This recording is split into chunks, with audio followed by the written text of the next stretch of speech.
Hello everybody and welcome to the Tuesday edition of Video Clips, and I'm going to start today with an email that I got from somebody about a clip we did a couple of weeks ago on doctors lying. And one of the things doctors lie about is getting reimbursement for procedures and drugs and that sort of thing. So the person says that many times wouldn't we be appreciative of a doctor who decides to become creative in order to get an insurance company to pay for something when the person can't afford it out of pocket.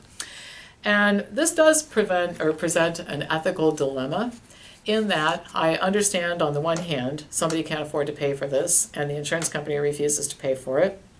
So you just manipulate the data a little bit, make up something and code it a certain way and get it paid for.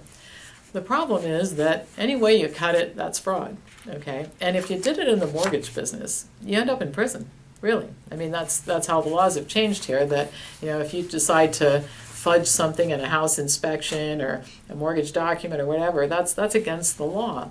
And so I don't want to be a purist. I understand the issue here.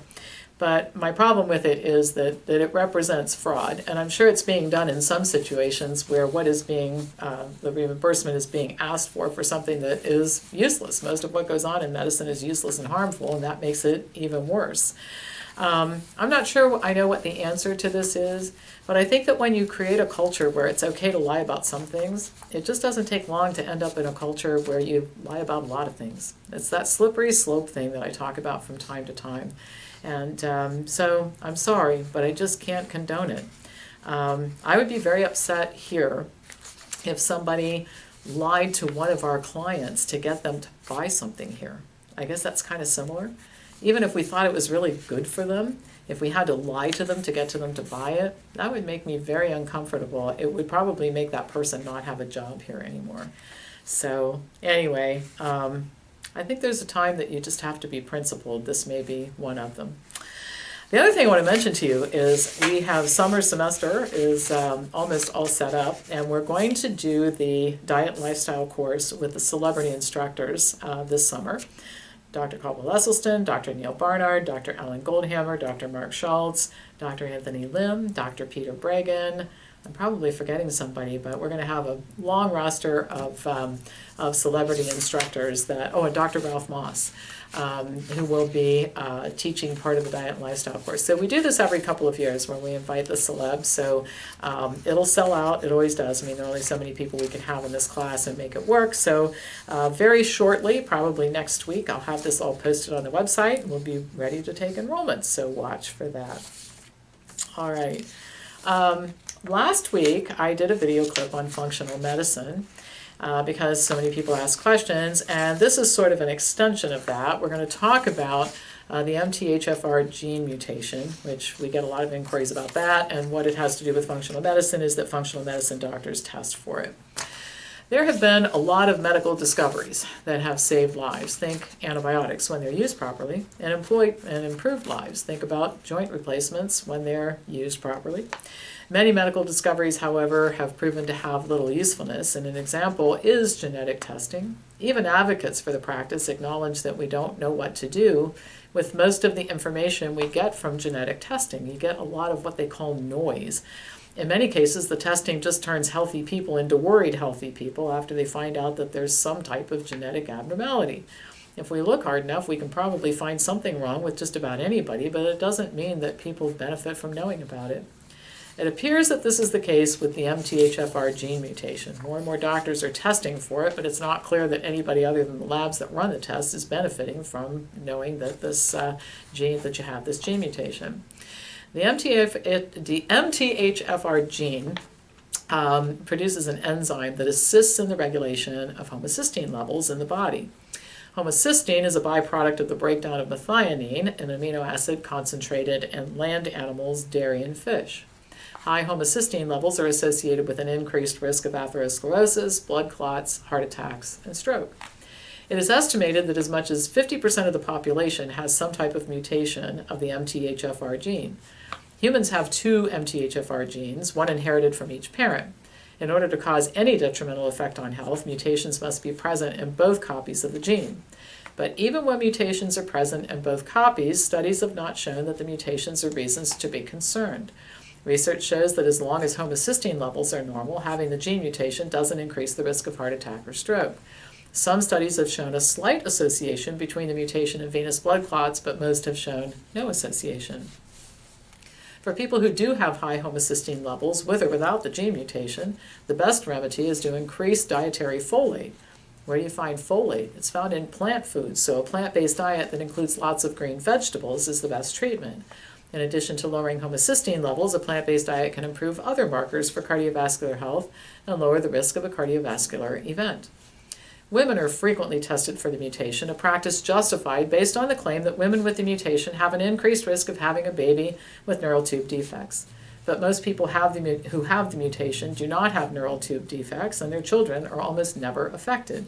According to the National Institutes of Health, the nutritional status of the mother, specifically folate intake from plants, and homocysteine levels, with or without the gene mutation, are much more important factors than the gene mutation itself.